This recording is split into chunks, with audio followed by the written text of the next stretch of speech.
Bismillahirrahmanirrahim. Assalamualaikum warahmatullahi wabarakatuh. Perkenalkan, saya Agus Hermanto dengan NIDN 0825118704 adalah salah satu dosen pada home base program studi Rekayasa Sistem Komputer Fakultas Teknologi Informasi dan Komunikasi di Universitas Teknologi Mataram. Sebagai seorang dosen, saya berkewajiban melaksanakan tridharma perguruan tinggi, yaitu pengajaran, penelitian, dan pengabdian kepada masyarakat. Pada kesempatan kali ini, saya akan menjelaskan pernyataan diri sebagai seorang dosen dalam unjuk kerja tridharma perguruan tinggi atau PDD UKT-PT dalam bidang khususnya pengajaran sebagai salah satu syarat untuk program sertifikasi dosen tahun 2023. Di Universitas Teknologi Mataram, saya mengampu beberapa mata kuliah. Salah satunya adalah mata kuliah komunikasi niaga yang diajarkan pada semester 4. Dalam mendeskripsikan mata kuliah ini, saya menggunakan pendekatan DIA yang merupakan singkatan dari Delivery, Interaction, dan Assessment, di mana Delivery akan menjelaskan apa yang dibawakan dalam materi perkuliahan yang saya ampu. Sementara Interaction menjelaskan bagaimana saya menjalin interaksi dalam proses belajar mengajar kepada peserta didik dalam mata kuliah komunikasi niaga.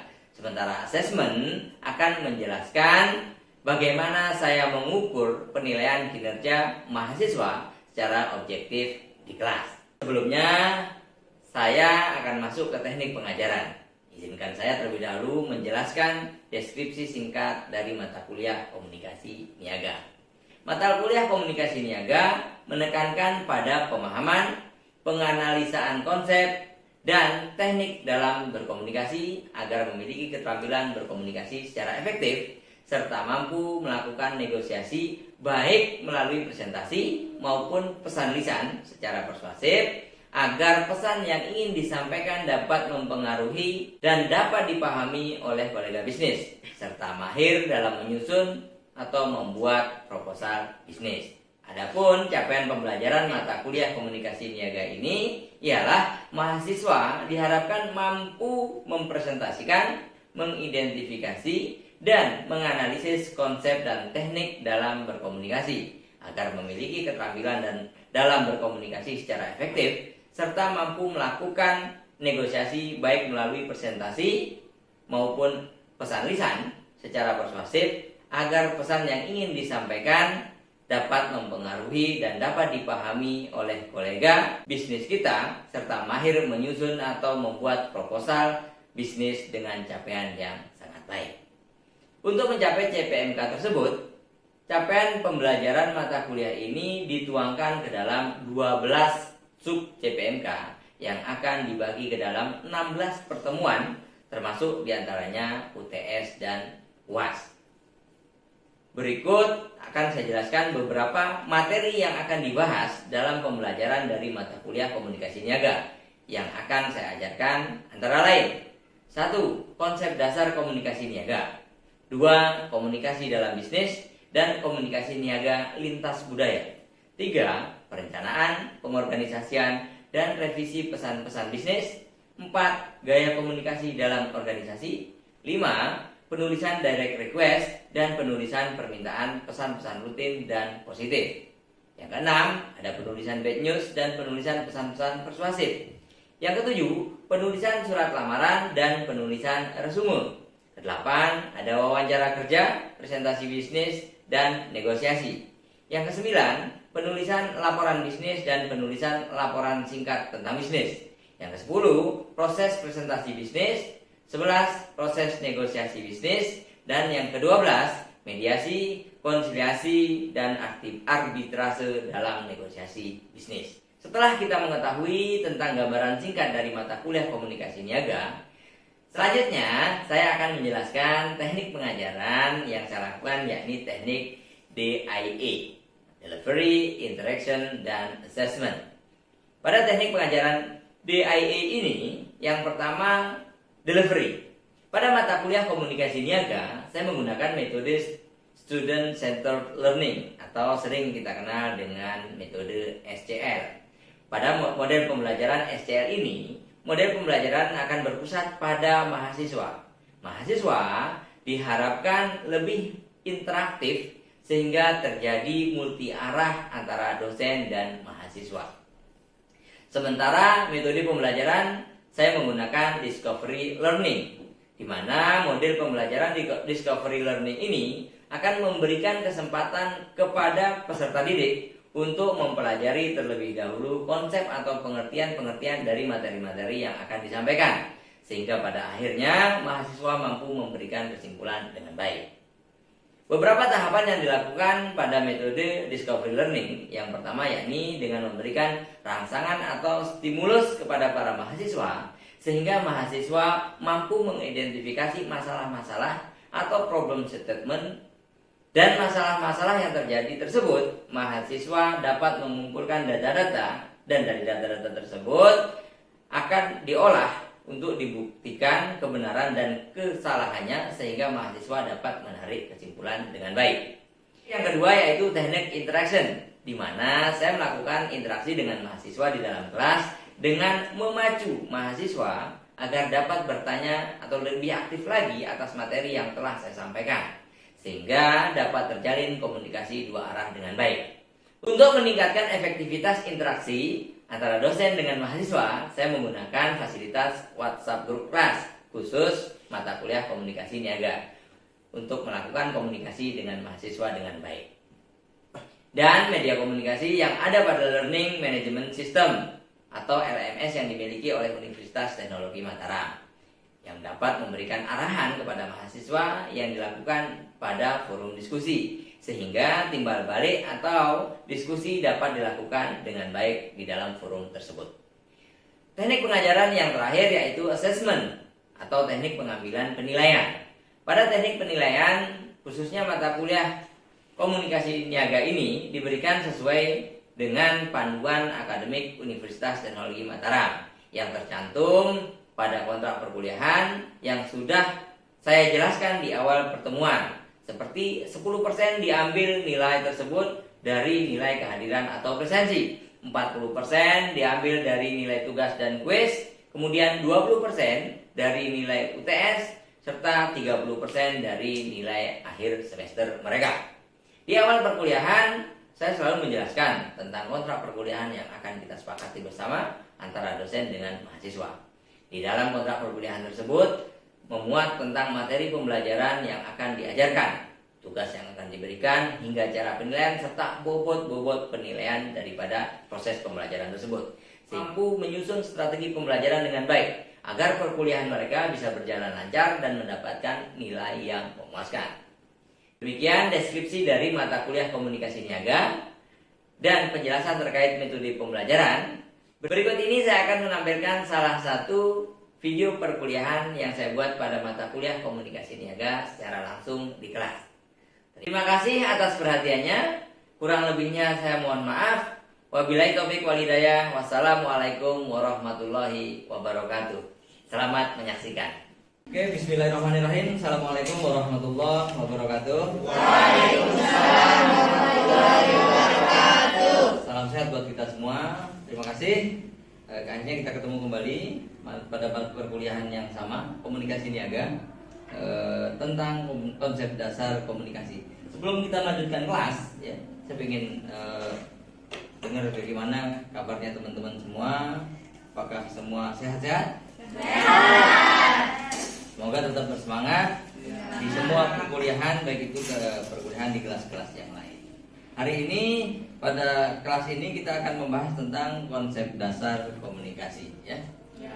Adapun beberapa capaian pembelajaran yang ingin kita capai, kita tuju pada pertemuan kali ini antara lain adalah menjelaskan seperti apa komunikasi yang efektif, berkomunikasi secara efektif, hingga mencari solusi atas hambatan komunikasi yang terjadi.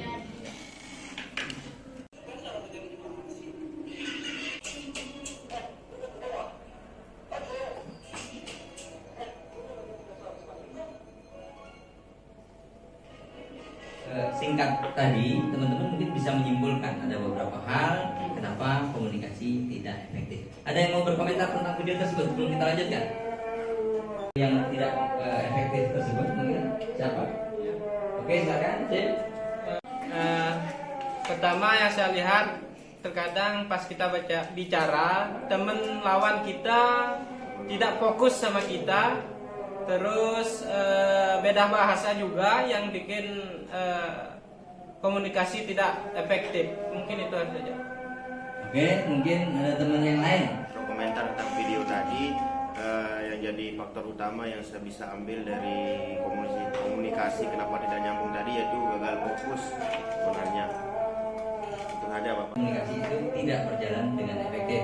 Di contoh tadi ada seperti ketika lawan berbicara sedang menyampaikan informasi atau data yang disampaikan, sementara si pendengar dia tidak ada pada fokusnya, tidak menggunakan bahasa yang sama-sama dimengerti. Ada beberapa hal yang harus kita pahami sebelum kita menyampaikan atau kita berkomunikasi kepada lawan bicara. Itu sekilas tentang video-video yang tidak efektif.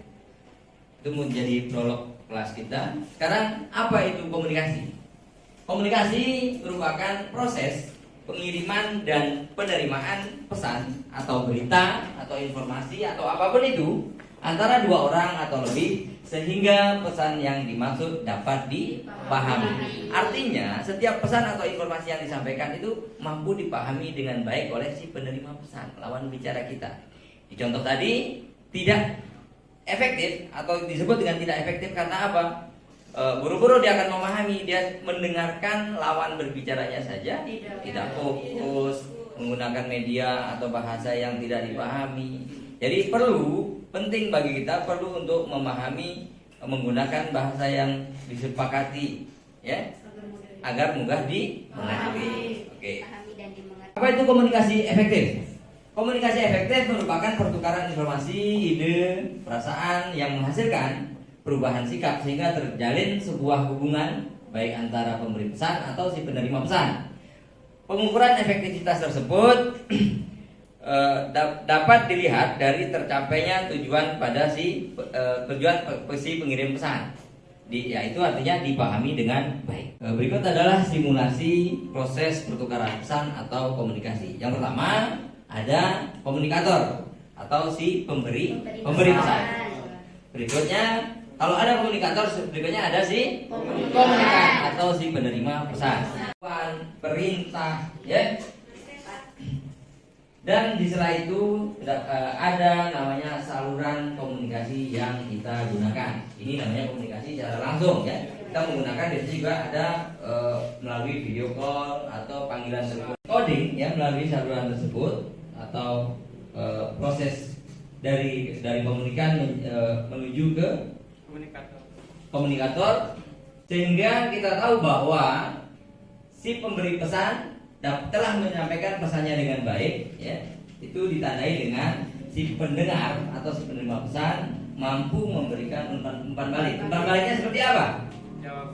Jawaban, anggukan kepala, respon. Itu menandakan bahwa pesan tersebut telah dipahami oleh si penerima pesan.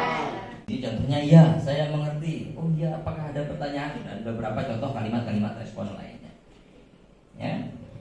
Sehingga komunikasi tersebut bisa berjalan secara dua arah.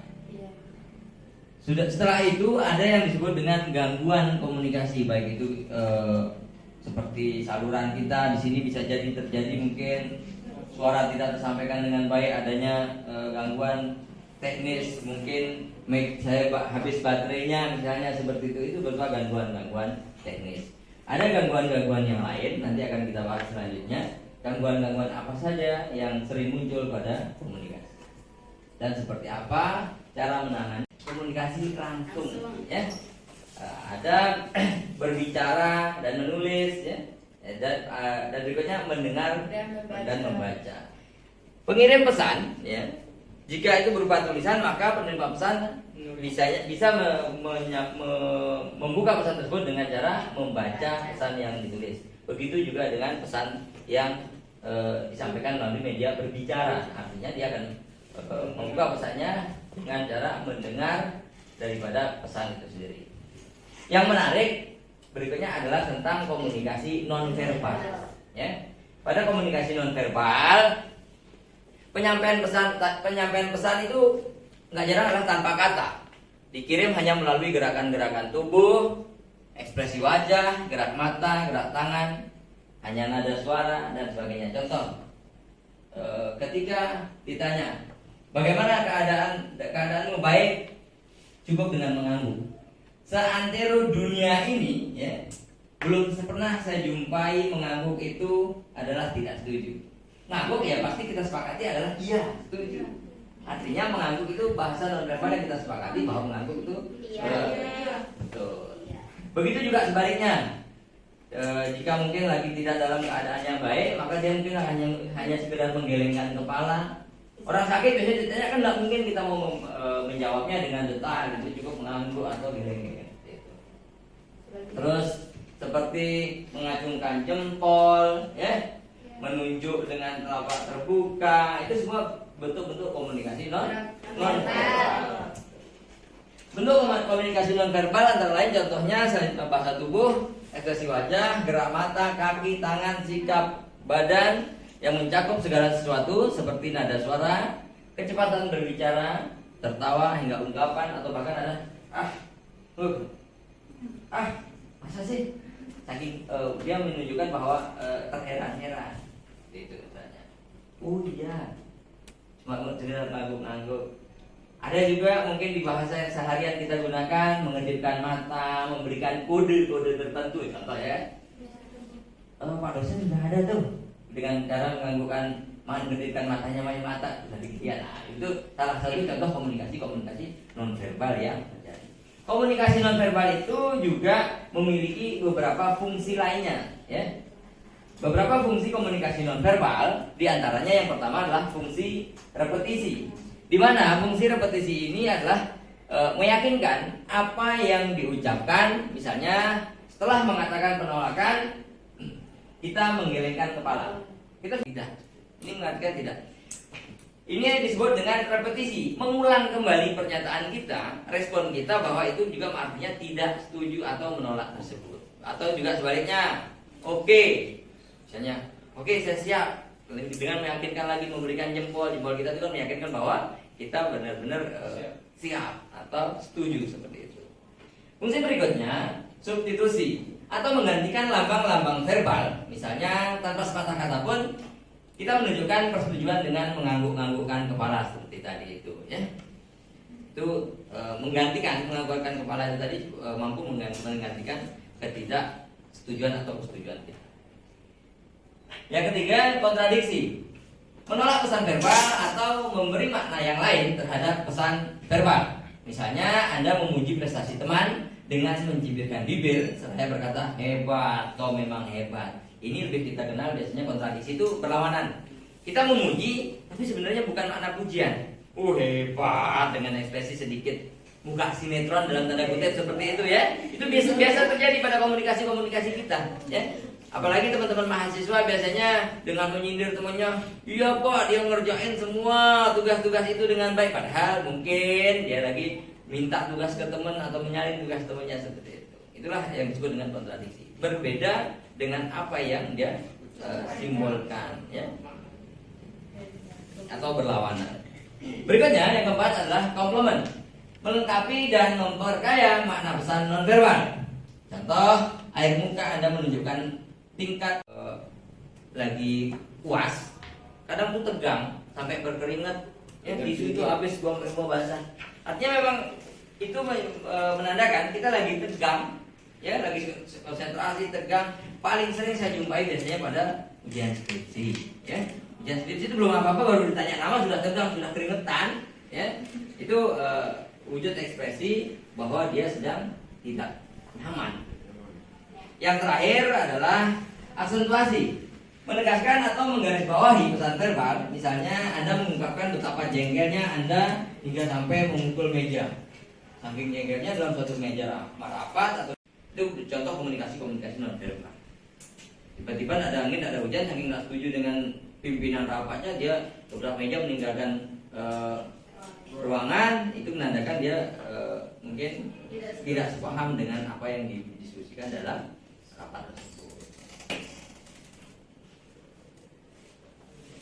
Dalam komunikasi sudah pasti ada hambatan-hambatan yang terjadi pada suatu komunikasi.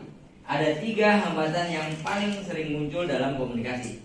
Yang pertama, hambatan teknis, ya.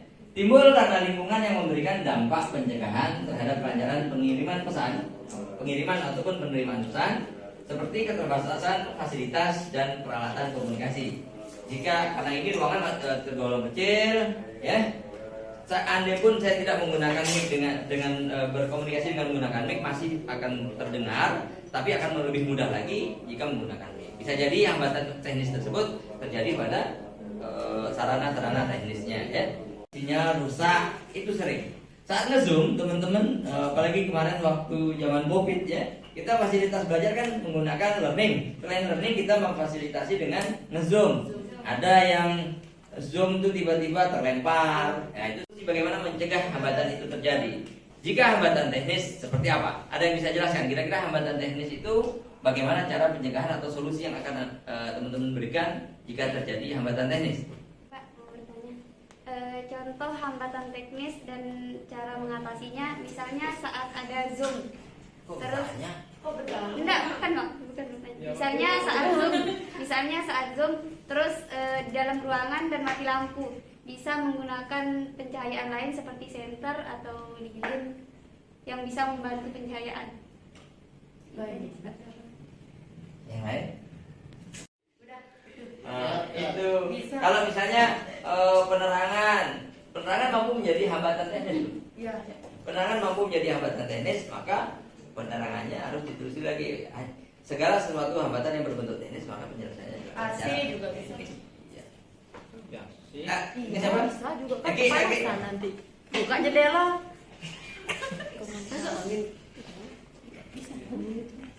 Baik, hambatan teknis dan beserta solusinya yang bisa saya sampaikan seperti dikala kita buka e-learning misalkan terjadi gangguan sinyal dan sebagainya. Nah, di sana untuk solusinya ketika sinyal tidak ada, maka caranya itu menyediakan wifi atau hotspot lah ke teman gitu, atau HP lain.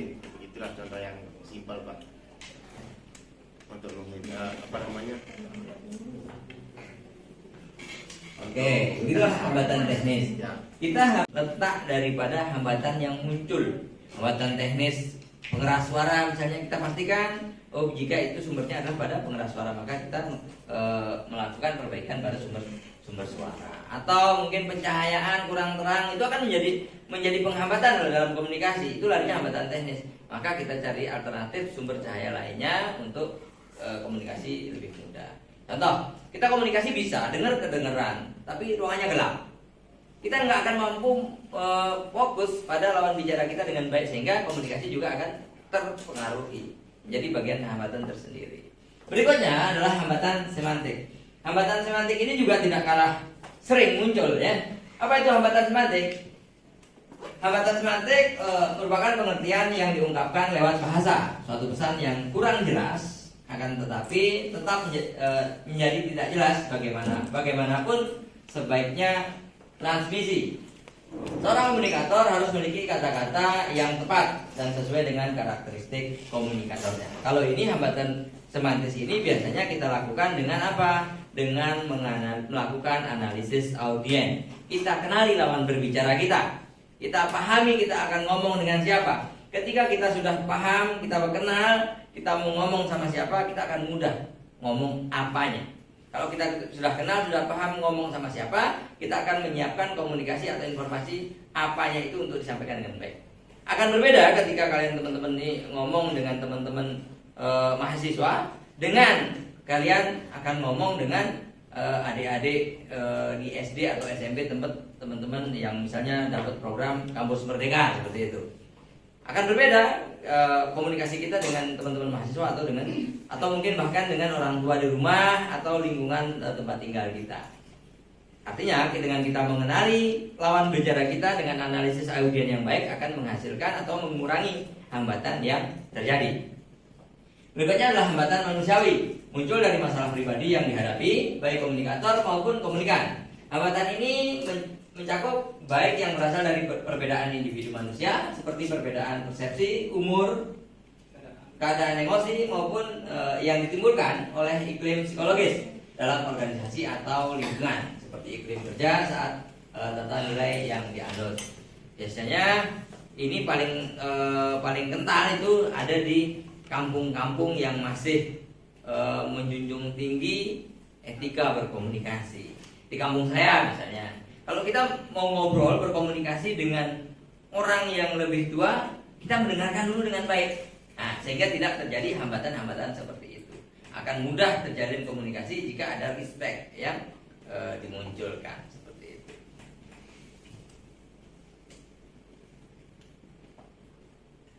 Selanjutnya pentingnya komunikasi. Bernard dalam Luton 2006 ya, menyatakan bahwa komunikasi membuat sistem kooperatif organisasi menjadi lebih dinamis dan menghubungkan tujuan organisasi dengan semua manusia yang terlibat di dalamnya. Artinya semua organisasi itu pasti membutuhkan komunikasi yang baik. Kapan kita gunakan? Komunikasi itu bisa dari atasan ke bawahannya, dari rekan kerja selevelnya, atau dari bawahan ke atasannya pula dalam bentuk pelaporan-pelaporan. Akan lebih mudah kita menerima komunikasi atau menerima informasi jika disampaikan dengan bahasa atau dengan perasaan yang lagi senang, lagi baik seperti itu. Beda halnya kalau kita menerima informasi dengan suasana yang tegang oleh pimpinan misalnya seperti itu. Memberikan post-test kepada teman-teman ya. Ada 2 pertanyaan yang harus teman-teman pahami ya. Yang pertama, jelaskan tentang apa itu komunikasi yang efektif. Komunikasi efektif itu yang bagaimana? Dan sebutkan hambatan apa saja dalam komunikasi dan bagaimana solusinya menurut teman-teman. Ya. Saya ingin menjelaskan untuk nomor 1, Pak, tentang definisi komunikasi. Pertama, secara definisinya itu komunikasi adalah menyampaikan informasi, pendapat atau ide. Nah, kemudian agar komunikasi itu bisa berjalan dengan baik, yang disampaikan oleh komunikan bisa diterima baik oleh komunikator bisa diterima baik oleh komunikan, adalah komunikator memberikan informasi secara jelas agar bisa dan mudah dipahami oleh komunikan. Kemudian dengan adanya komunikasi yang baik dan jelas yang disampaikan, maka komunikan akan memberikan feedback atau respon secara baik. Itu saja, Pak. Terima kasih. Oke, saya rasa cukup untuk hari ini. Saya berterima kasih sama teman-teman. Ya, nanti ketua kelas mohon hubungin ke saya siapa yang tidak masuk hari ini. Ya. Akhir kata, saya terima kasih. Sampai ketemu minggu depan. Assalamualaikum warahmatullahi wabarakatuh.